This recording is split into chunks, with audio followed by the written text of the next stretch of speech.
Amen.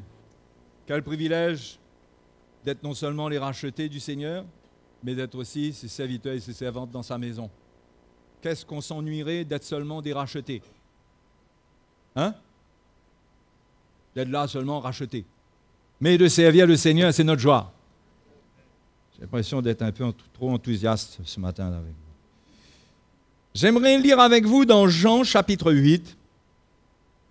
Vous encourager un petit peu, vous exhorter.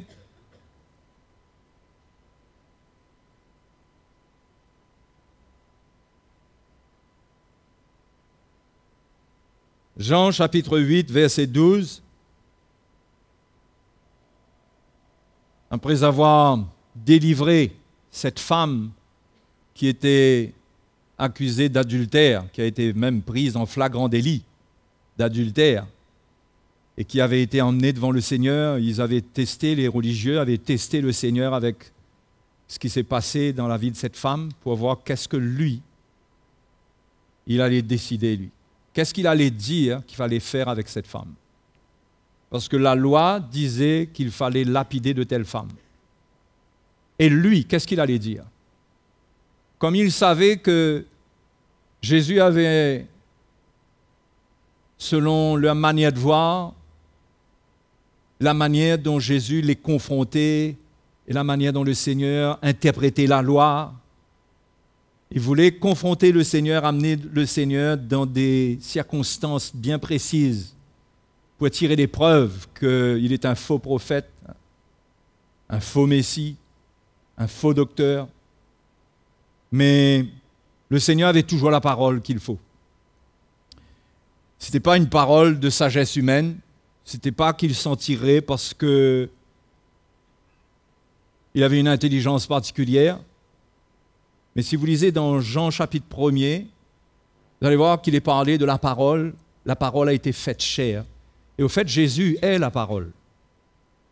Alors vous savez, pour confondre la parole de Dieu par la volonté et la parole des hommes, il faut être fort pour arriver à déstabiliser la parole de Dieu. Et Jésus est la parole de Dieu. Quand il dit des choses, ça vient du cœur de Dieu. Et le verset que nous allons lire, c'est suite à ce que le Seigneur a dit, puisque le Seigneur leur a dit, eux qui voulaient lapider cette femme, que celui d'entre eux qui a péché, qui n'a jamais péché, que celui d'entre vous qui est sans péché jette le premier la pierre contre elle. Et la Bible dit qu'ils se sont sentis accusés, ils se sont retirés. Et le Seigneur a dit à cette femme, au verset 11, au verset 10, « Femme, où sont ceux qui t'accusaient ?» Parce qu'il n'y avait plus personne qui était là lorsque le Seigneur a parlé. Vous voyez, le Seigneur est venu pour délivrer l'homme. Il n'est pas venu pour s'associer à aucun système qui écrase, qui condamne. Même le judaïsme, qui était mal interprété d'ailleurs par ces religieux. Le Seigneur est un libérateur. Hein? Et il a dit à cette femme, où sont ceux qui t'accusaient? Personne ne t'a-t-il condamné? Elle répondit, non, Seigneur. Et Jésus lui dit, je ne te condamne pas non plus, va et ne pêche plus. Et au verset 12, Jésus leur parla de nouveau et dit, je suis la lumière du monde. Celui qui me suit ne marchera pas dans les ténèbres, mais il aura la lumière de la vie. Hein? Le Seigneur dit qu'il est la lumière du monde. Celui qui le suit, il n'aura pas affaire à des lois, à des principes, à un code de loi pour le condamner. Mais il aura la lumière de la vie. Dans le temps dans lequel nous sommes, le temps de la grâce, ce que Dieu veut amener vers les hommes, c'est la lumière. Ce n'est pas la condamnation. Les religieux cherchaient la condamnation, une association dans la condamnation de cette femme. Mais le Seigneur ne s'est pas associé à leur loi. Le Seigneur était venu non pas pour perdre, mais pour sauver. Donc le Seigneur l'a délivré par sa parole.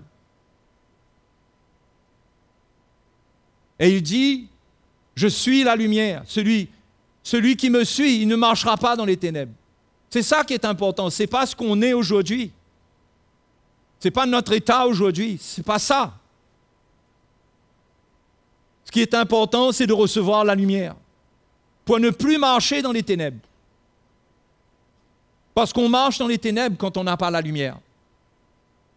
Si on enlève toute lumière dans ce monde, toute source de lumière, on verrait qu'on serait dans le noir absolu. Eh bien, spirituellement, c'est exactement ça. Depuis que Adam a désobéi, Ève a été séduite et Adam a désobéi, les ténèbres sont tombées sur la terre. L'homme a été privé de la lumière de Dieu.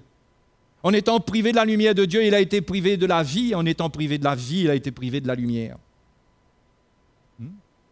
Mais Jésus est venu dans ce monde pour faire briller la lumière. Et ceux qui veulent accepter le Seigneur, ils n'accepteront pas un Dieu qui les condamne, qui leur demande des comptes pour leurs péchés, mais ils acceptent un Seigneur qui leur pardonne leurs péchés s'ils reconnaissent leur état. C'est pourquoi le Seigneur a dit à cette femme, mais où sont ceux qui t'accusaient? Qui t'a condamné? Il est venu pour délivrer ceux qu'on condamne. Ceux que le diable condamne. Peut-être même ceux que la religion, comme du temps des Juifs, condamne. Le Seigneur est venu pour les délivrer de tout système qui condamne. Comment il le fait? Avec ce qu'il transporte, avec la vie qu'il a, le cœur de Dieu en lui. Parce que personne ne connaissait le cœur de Dieu jusqu'à ce que Jésus vienne. Le cœur de Dieu a été caché même aux Juifs. Les Juifs ont été sacrifiés pour la cause de la loi. Dieu voulait donner une leçon à l'humanité, une leçon de sévérité envers le péché. C'est pourquoi si on lit l'Ancien Testament, on va trouver beaucoup de sévérité. On va trouver beaucoup de jugements, on va trouver beaucoup de sang, beaucoup de choses horribles qu'on peut se dire. Mais comment un Dieu soi-disant d'amour peut permettre ça? Mais Dieu a donné une leçon de sévérité envers le péché, pour les hommes. Mais quand Jésus est venu, il est venu révéler le cœur du Seigneur, le cœur du Père. Son nom, le Père, un Père, qui ne veut pas condamner les hommes qu'il a créés, qu'il a faits à son image, les hommes qu'il a faits selon son image. Nous avons été créés à l'image de Dieu. Dieu ne veut pas nous condamner. Jésus est venu mourir pour nous délivrer du péché. Il ne nous a rien demandé. Il a fait cela avant même que nous existions dans ce monde. Il est venu nous sauver par amour pour nous. La Bible dit qu'il nous a aimés le premier. C'est pourquoi nous l'aimons. Parce qu'il nous a aimés le premier. Il est venu vers nous le premier. Il n'y a rien que nous n'ayons fait pour mériter de lui sa grâce. Mais il est venu vers nous et un jour, il nous a vus dans nos ténèbres, dans notre souffrance ou dans la vie normale. Et il est venu et il a parlé à nos cœurs. Mais c'est la grâce de Dieu. La lumière est venue, on a réalisé nos ténèbres. On a réalisé l'emprise des ténèbres sur notre vie. Qu'on ne connaît pas Dieu, qu'on croit connaître Dieu et qu'on ne le connaît pas. Qu'on le connaît mal. Vous imaginez comme ces Juifs que Dieu est un Dieu qui au moindre péché, là, il va condamner, il va lapider, il va détruire. Mais Jésus est venu révéler aux Juifs et à nous dans le monde entier le cœur de Dieu, l'amour de Dieu pour ses créatures. Cela ne veut pas dire que ce Dieu-là passera sur le péché qui n'a pas été pardonné et purifié. Mais aujourd'hui, nous sommes dans un temps où Dieu appelle les hommes à se repentir, à reconnaître. Se repentir, c'est quoi? C'est reconnaître ce que nous sommes. C'est avec humilité dire, je suis un pécheur, j'ai besoin que mes péchés soient pardonnés, j'ai besoin de la lumière, je suis dans les ténèbres. Dans les ténèbres, c'est le grand ennemi de l'homme, c'est le diable qui agit dans les ténèbres. Quand la lumière vient, l'ennemi, notre ennemi, l'ennemi des hommes n'a pas de pouvoir. Quand nous acceptons la lumière, nous sommes délivrés de l'emprise des ténèbres. Celui qui initie les ténèbres dans la vie de l'homme, c'est le diable. Ah oui, bien sûr. Il y a des gens qui vous disent, vous croyez au diable? Moi, je ne crois pas dans une histoire pareille. Ben oui. La plus grande séduction que le diable adresse aux hommes, manifeste envers les hommes, c'est de les amener à croire qu'ils n'existent pas. Il ne tient pas absolument à faire sa promotion, le diable. Mais cet ennemi existe. Il est à l'origine du péché et des ténèbres. Mais il est venu nous sauver de cela. Et il dit que celui qui me suit ne marchera pas dans les ténèbres. Si quelqu'un veut suivre le Seigneur, il ne marchera pas dans les ténèbres, il aura la lumière de la vie. Quand Jean commence son évangile, il parle de cette lumière de la vie. Allons jeter un coup d'œil. Au chapitre 1er,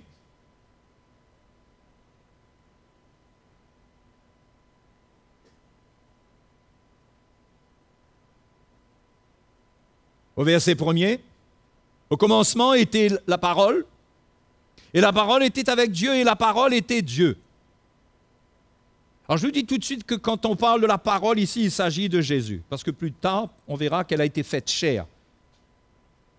Faite chair, c'est Jésus-Christ qui est descendu du ciel, qui est la parole de Dieu, qui est venu, qui a habité dans le corps d'un homme. Elle était au commencement avec Dieu, toutes choses ont été faites par elle, et rien de ce qui a été fait n'a été fait sans elle. En elle était la vie. Et la vie était la lumière des hommes. Hein? D'où on tire la lumière? On tire la lumière du Seigneur, de la vie. Ouais. On ne peut pas comprendre la lumière de Dieu avec notre intelligence. Ce ne sont pas des explications bien raffinées, bien structurées, qui vont nous apporter, comme on dit, un peu de lumière. C'est la vie, quand la vie est donnée au cœur de l'homme, cette vie l'éclaire. Cette vie l'éclaire. Si quelqu'un est aveugle, on ne va pas lui expliquer quoi faire pour voir. Il ne va jamais voir, même si on lui explique bien. Il faut qu'il y ait un miracle pour qu'il voie, non? Il faut qu'on redonne vie à ses yeux. C'est la vie qui produit la lumière. Et Jésus est la lumière, et c'est comme ça qu'il vient vers nous. Il ne vient pas nous expliquer beaucoup de choses. Si nous sommes ouverts, si nous lui donnons notre vie, si nous nous approchons de lui quand il s'approche de nous,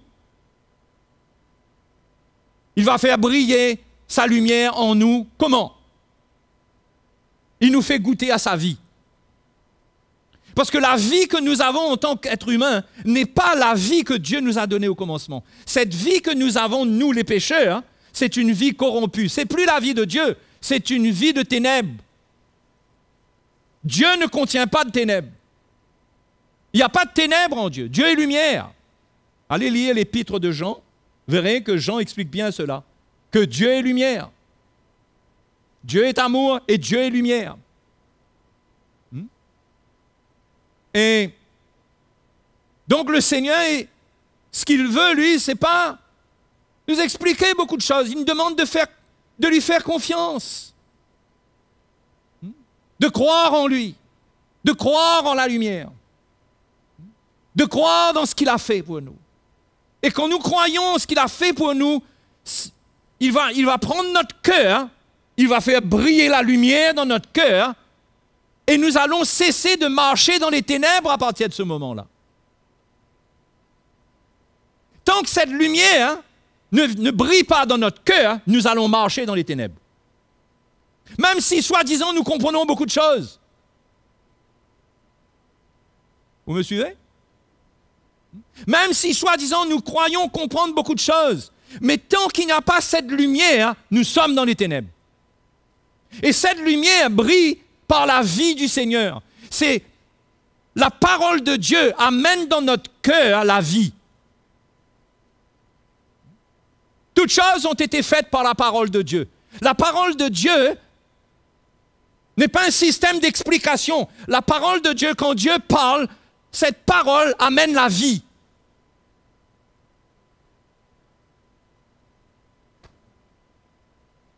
Quand les animaux ont été créés la première fois, chaque animal, même l'être humain d'ailleurs, qui n'est pas un animal, soit dit, Dieu ne leur a pas donné un manuel pour lui dire comment ils doivent fonctionner. Ils fonctionnaient. Ils marchaient. Le chien aboyait. Le chat miaulait. Etc., etc. L'homme a parlé. Il était vivant. Il n'y avait pas d'explication. Parce que quand la vie était là, quand la parole de Dieu a amené la vie crée, la vie produit une création qui fonctionne d'elle-même. Et c'est ça que le Seigneur veut ramener dans notre vie. Ce n'est pas un système de loi pour nous faire comprendre qu'est-ce qu'il faut faire, qu'est-ce qu'il ne faut pas faire. Mais quand on a la vie, quand on a la lumière, on ne marche plus dans les ténèbres. Naturel. Naturel. C'est ça la conversion à Jésus-Christ. Ce n'est pas la conversion à la religion chrétienne. C'est la conversion à Jésus-Christ. On vient à celui qui a créé toutes choses au commencement, celui qui est le Tout-Puissant. Par lui, Dieu a créé toutes choses. On vient à lui. À cause de ce qu'il a fait à la croix, il enlève le péché de nos vies. Il a le pouvoir d'enlever le péché de l'homme. Il libère le cœur de l'homme.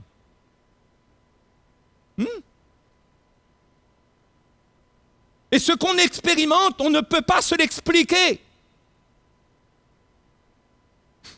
Moi, quand j'ai donné ma vie au Seigneur, je ne pouvais pas expliquer les choses. Je ne pouvais pas aller voir les gens et leur dire, tu sais, voilà, c'est comme ça a marché comme ça, je fais comme ça, premier pas, deuxième pas, etc. Non! Je me suis repenti, j'ai été changé. Je n'ai pas suivi un manuel. Ça s'est passé en 1982 par là. Ma vie a été changée en 10 minutes. Paf! C'était un soir. Le lendemain, je me suis levé. J'étais une nouvelle créature. Je sentais en moi un cœur nouveau. Je sentais en moi que j'aimais Dieu. La veille, j'aimais pas Dieu, j'aimais rien. La veille, j'étais dans le péché, dans les ténèbres. Une expérience, pas. Fini. Ma vie bascule des ténèbres à la lumière. Alléluia. Des ténèbres à la lumière. Et c'est ça la conversion à Jésus-Christ. C'est pas essayer d'appliquer tout un système de loi, mais c'est venir vers celui qui est mort sur la croix et qui peut enlever le péché. Qui peut déraciner le péché de ton cœur.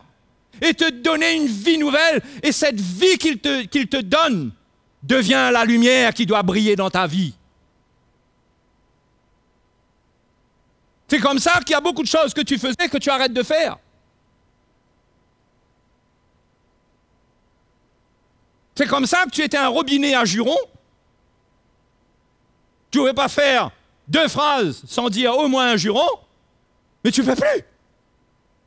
Tu ne peux plus parce que ton cœur a été purifié. C'est plus compatible. C'est plus compatible. Ce n'est pas une histoire. Maintenant, il est interdit de jurer. C'est pas une histoire pareille. Si quelqu'un se pose cette question-là, il n'a pas encore goûté à la nouvelle vie. Celui qui a goûté à la nouvelle vie, naturellement, dans son cœur, il aspire à la sainteté. Il a la vie de Dieu, ça l'amène vers Dieu. S'il a les ténèbres, ça l'éloignera de Dieu. S'il a la vie de Dieu, s'il a expérimenté le salut, la repentance, la nouvelle naissance, il sera attiré vers le Seigneur, vers les choses saintes. Ça sera normal pour lui. Il ne faudra plus compter sur lui pour certaines choses. Et les gens diront, la religion a tourné ta tête. Mais moi, je sais que c'est Jésus qui a renversé mon cœur, qui a renversé les ténèbres de ma vie.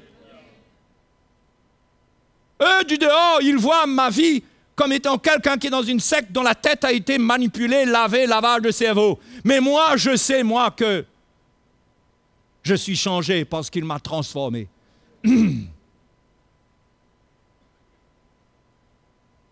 C'est un miracle.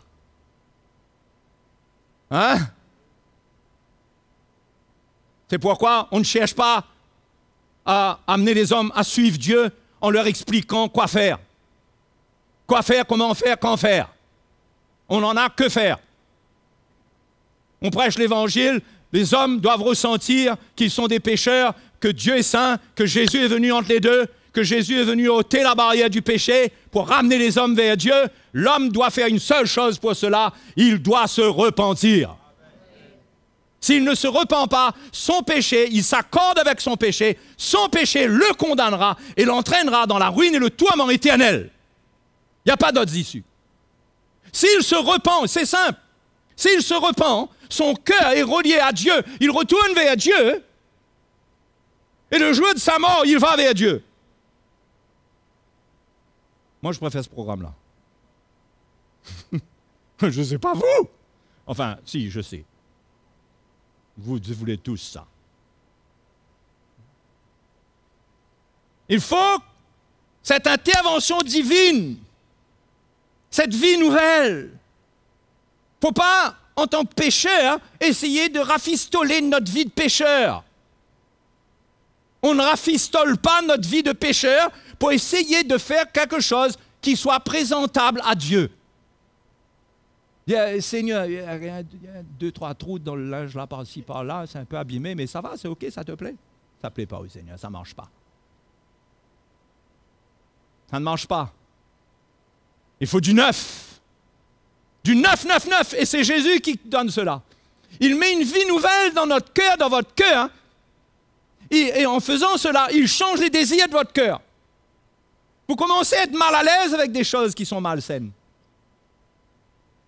Il y a des choses qui faisaient votre vie autrefois que vous arrêtez maintenant de vivre. Vous changez de style de vie. Parce qu'il y a une vie nouvelle. Alléluia. Hein?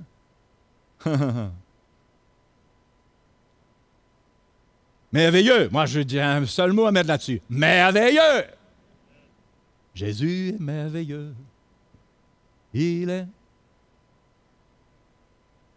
Vous ne connaissez pas le chant. Hein? Donc, vous voyez, le Seigneur veut nous connecter, nous brancher à la centrale de la vie. Jésus est l'auteur de la vie. Tout a été fait par lui et tout subsiste en lui. L'homme a été déconnecté par le péché. Il est tombé dans les ténèbres. Le Seigneur est venu à réparer le câble. Pour reconnecter le cœur des hommes à Dieu. La Bible dit que l'esprit de l'homme, c'est une lampe de l'Éternel. Vous savez ça? L'esprit de l'homme. Notre esprit, c'est la lampe de Dieu en nous. C'est quand nous naissons de nouveau, quand Jésus touche notre vie, il met la lumière vient briller dans notre esprit. Il met la vie, et cette vie produit la lumière. Hein? Je suis sûr que 99,9% des gens ici ne savent pas comment fonctionne la lumière. Et pourtant, vous l'utilisez tous les jours. Vous avez besoin de comprendre comment marche la lumière? C'est super, on rentre chez nous, clac, lumière. Hein? On va pas demander c'est quoi la phase, le neutre, la terre, la prise terre. On n'a pas besoin de comprendre tout ça, nous. On est content, on a le courant. Et en passant, un jour, il y a une coupure de courant pendant au moins 10 jours. Qu'est-ce que les Réunionnais sur l'entre-deux étaient malheureux. 10 jours de coupure de courant. Donc le Seigneur est venu nous reconnecter à la source de la vie. Et quand ça se fait, et que le cœur de l'homme est connecté à Jésus-Christ, son esprit, qui est une lampe de Dieu, s'illumine comme une ampoule qui éclaire. Plouf!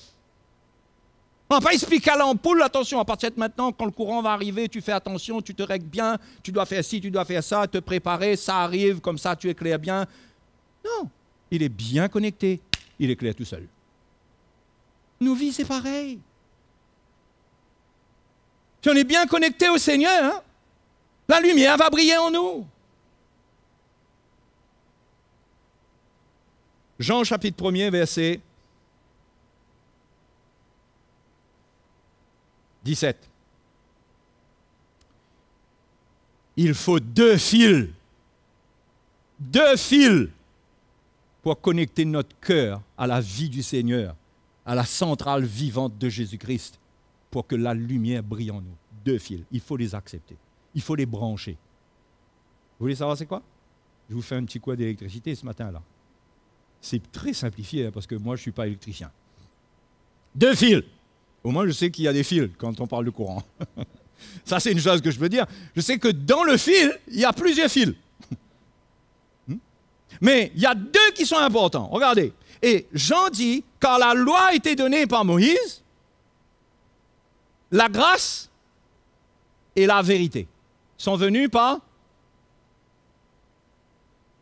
La grâce et la vérité sont les 2 fils qui font briller la lumière dans le cœur de l'homme. Quand vous branchez les 2, la lumière, paf, éclaire. Il faut les 2. Il faut la grâce et la vérité. Pas la grâce sans la vérité, pas la vérité sans la grâce. N'allez pas fouiller dans vos câbles électriques, n'importe comment. Mais vous allez jeter un coup d'œil, si vous prenez un coup avec un électricien, vous allez voir que les 2 sont importants et même la 3e est importante. C'est important. La grâce et la vérité. Dans Jean chapitre 8, Jésus dit, vous connaîtrez la vérité et la vérité vous rendra libre. Il faut la vérité, Dieu ne change pas sa vérité. N'essayez pas d'avoir une petite négociation avec Dieu pour changer la notion du péché. Le péché est le péché. Dieu est le mal, il est le péché. Il faut arriver à faire face qu'il y a des choses dans notre vie qui ne sont pas bonnes, que notre vie de pécheur ne plaît pas à Dieu, que nos péchés sont contraires à sa nature et que Dieu n'aime pas et que Dieu condamne ces choses. Ça, c'est la vérité. Mais laissez-moi vous dire que s'il n'y a pas le fil de la grâce qui accompagne le fil de la vérité, on va vite être électrocuté. C'est pourquoi la grâce est venue. La grâce accompagne la vérité et permet à la vérité d'être entendue. Permet à la vérité d'être comprise, d'être reçue. La grâce, c'est le cœur de Dieu qui vient vers nous pour nous montrer combien Dieu nous aime. Dieu ne veut pas nous perdre. Mais la vérité est là pour qu'on n'oublie pas que si on n'accepte pas la vérité, on sera perdu. Les 2 viennent ensemble. Que ce soit le pécheur ou le chrétien qui accepte les 2 ensemble, il aura une vie qui va venir dans son esprit. Il y aura une lumière qui va briller en lui. Par la grâce et par la vérité. Du reste, on est sauvé par la grâce. C'est ce que Éphésiens chapitre 2 nous dit. Regardez ça, c'est très important ce verset.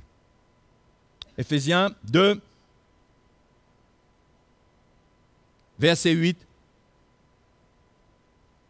Ah, l'évangile de Jésus. Merci Seigneur, l'évangile est merveilleux. Hein? Car c'est par la grâce que vous êtes sauvés par le moyen de la foi. Et cela ne vient pas de vous, c'est le don de Dieu. Ce n'est point par les œuvres, afin que personne ne se glorifie. Donc, il ne faut pas se tromper de câble. Les hommes essaient de tirer un fil entre Dieu et eux qu'on appellerait le fil des bonnes œuvres. Ils essayent d'avoir la faveur de Dieu par les bonnes œuvres. Mais quand ils branchent ça, catastrophe, ça ne marche pas. Il n'y a pas de lumière, il n'y a pas de vie, il n'y a pas de changement. C'est par la grâce, c'est pas par les œuvres, c'est pas par tes efforts. Jésus est venu lui-même accomplir ce qu'il faut pour te sauver. C'est pas je ne me sens pas digne, c'est pas je ne suis pas capable. Quand je serai prêt, on verra. Tout ça, ça ne marche pas. C'est pas avec ça que tu peux te sauver. C'est pourquoi Jésus a pourvu à tout pour te sauver. Je te demande simplement de faire la connexion, d'ouvrir ton cœur. d'ouvrir ton cœur et qu'il connecte ton cœur à lui-même. Comprenez mon image ce matin?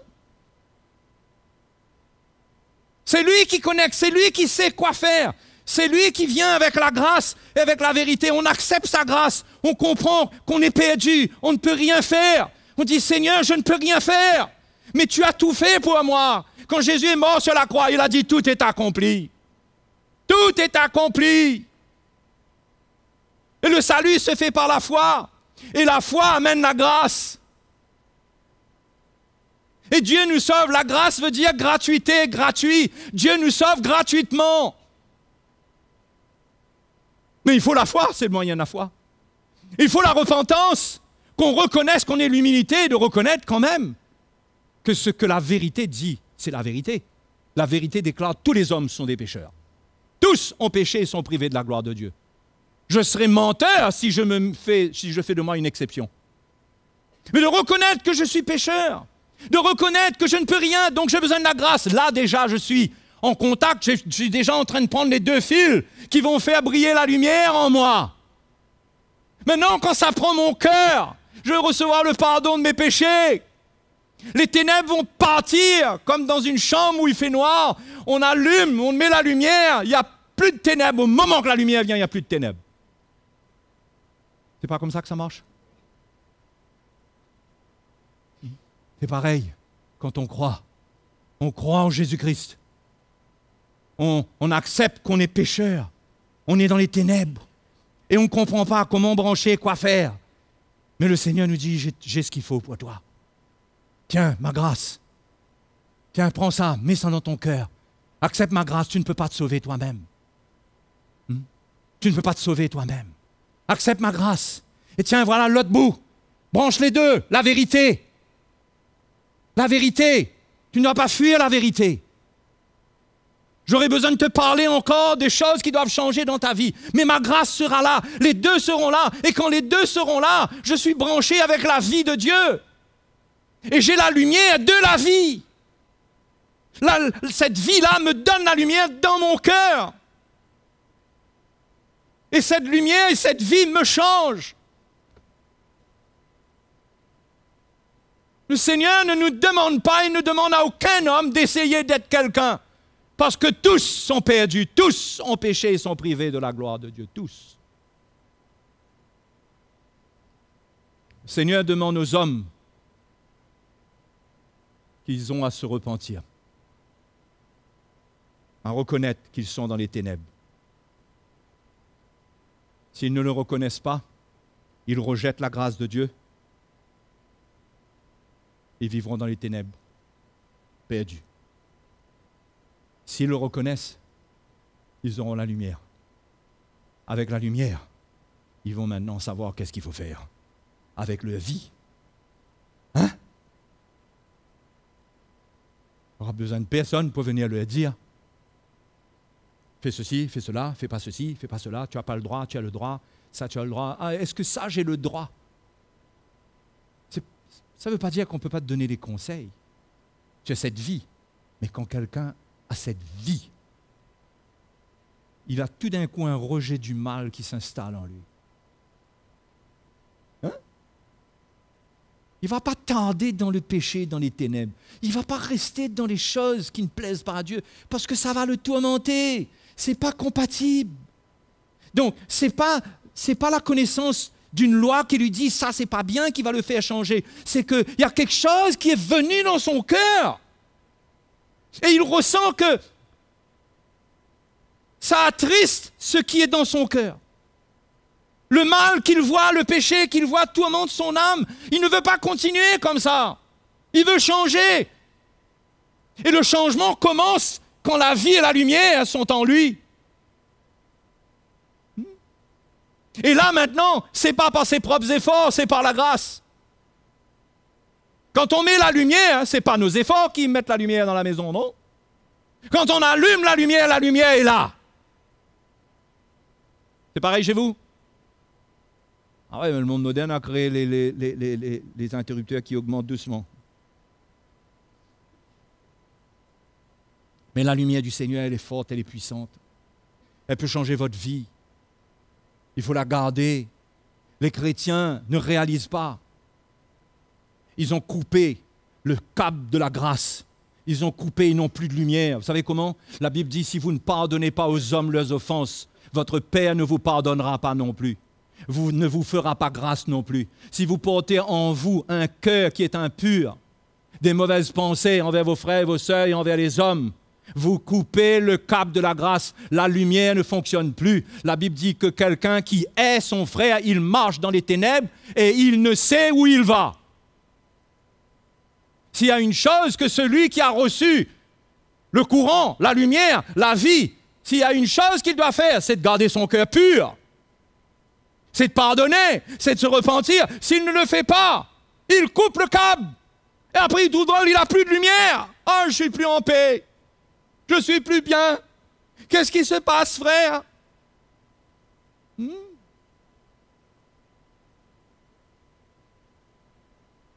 Ouais.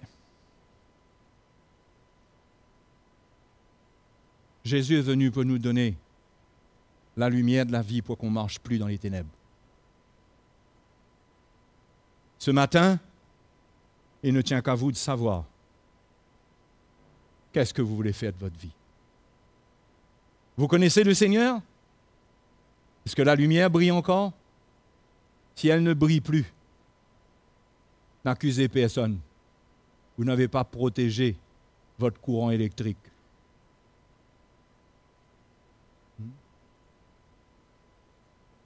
Si vous ne connaissez pas le Seigneur et que vous voulez de Dieu, ce n'est pas compliqué.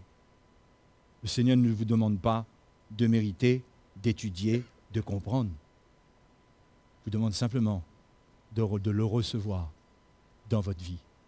Et il peut vous sauver. Il peut vous changer. Il peut vous donner la vie éternelle. Et avec la vie qu'il vous donne, vous aurez la lumière. Vous allez comprendre. Hein? Vous allez comprendre vous-même. Un jour, Jésus a parlé à une Samaritaine. Dans l'évangile de Jean, toujours, Jésus est venu avec la grâce et la vérité. Le Seigneur l'a testé, le Seigneur lui a parlé, s'est approché d'elle. Et le Seigneur lui a dit, va, appelle ton mari.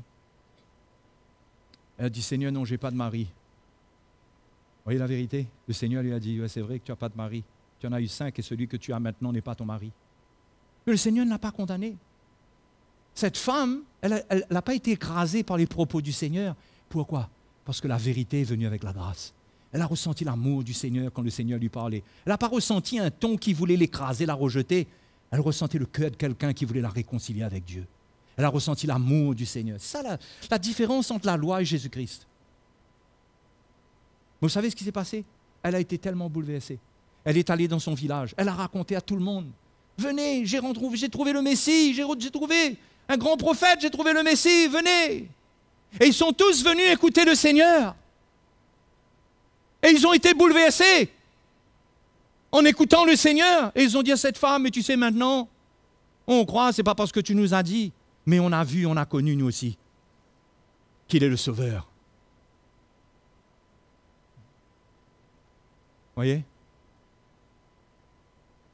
C'est ce genre de bouleversement-là que Jésus veut donner à notre vie. Notre conversion ne repose pas sur la conversion des autres et sur ce que les autres racontent. Nous devons faire notre expérience.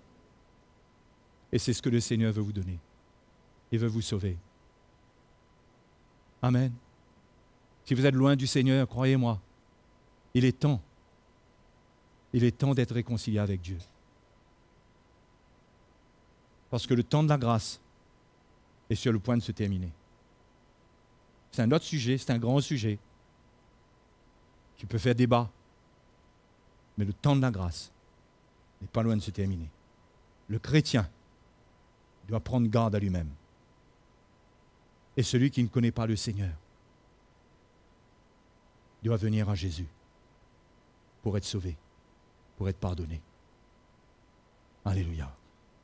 Et ce matin, je veux prier pour quiconque.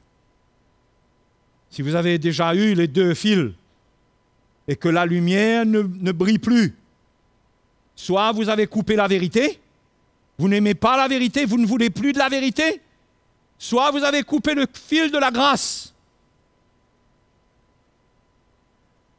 Mais il faut les deux pour que ça marche. Si vous n'aimez pas la vérité, vous êtes coupé de la communion avec Dieu parce que Dieu est le Dieu de vérité et parce que Jésus a dit, vous connaîtrez la vérité et la vérité vous rendra libre. On ne peut pas devenir libre sans la vérité. Mais ce matin, si vous avez un câble qui est coupé d'un côté ou d'un autre, Dieu peut faire un miracle et réparer cela pour que la lumière vienne briller dans votre vie et que votre lampe éclaire à nouveau et qu'elle va éclairer votre foyer, elle va éclairer votre famille, elle va éclairer, certains vont aimer, certains ne vont pas aimer. Mais elle produira le salut là où elle va briller. Donc ce matin, allons nous tenir devant le Seigneur ce matin tous ensemble.